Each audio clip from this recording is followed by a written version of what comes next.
Hello বন্ধুরা, প্রচণ্ড গরমের হাত থেকে রক্ষা পেতে আমাদের কিন্তু প্রতিদিনই সকলেরই 1 গ্লাস করে শরবত খাওয়া খুবই দরকার। তাই আমি একদমই সিম্পল পদ্ধতিতে তোমাদের আজকে লেবু শরবত করে দেখাবো। তো বন্ধুরা, তোমরা সবাই কেমন আছো? আশা করি ভালো আছো, আর আমিও অনেক ভালো আছি। আর তোমরা দেখছো সম্পার ছোটো রান্নাঘর। তো চলো রেসিপিটা শুরু করা যাক, আশা করি তোমাদের খুব ভালো লাগবে। তো দেখো, লেবু শরবত বানানোর জন্য এখানে আমি 2টো লেবু নিয়েছি আর কেটে নিয়েছি। আমি এখানে গন্ধরাজ লেবু নিয়েছি, তোমরা চাইলে পাতি লেবু নিতে পারো।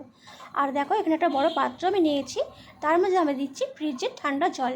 তোমরা চাইলে কিন্তু একটু বরফে ইউজ করতে পারো। তো দেখো, জল দেওয়া হয়ে গেছে, আর এখন আমি লেবুগুলোকে এখানে চিপে দিয়ে দিব।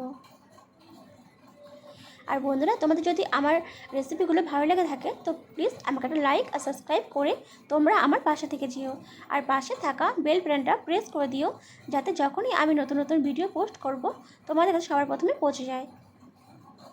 তো দেখো, লেবুগুলো আমার দেওয়া হয়ে গেছে, আর এখন আমি চা চামচের 5 চামচ এখানে চিনি দিয়ে দেবো।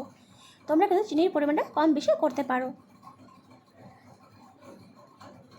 আর দিয়ে দেবো সামান্য পরিমাণ লবণ দিয়ে এখন খুব ভালো করে মিক্সড করে নেব।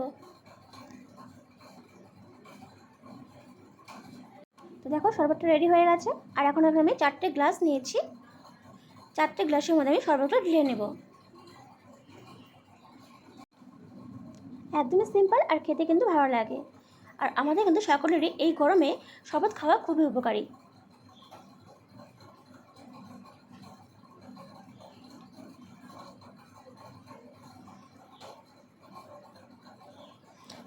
তো দেখো, 4টে গ্লাসের মধ্যে কিন্তু আমি শরবতগুলো ঢেলে নিয়েছি, আর দেখতে কিন্তু বেশ ভালো হয়েছে।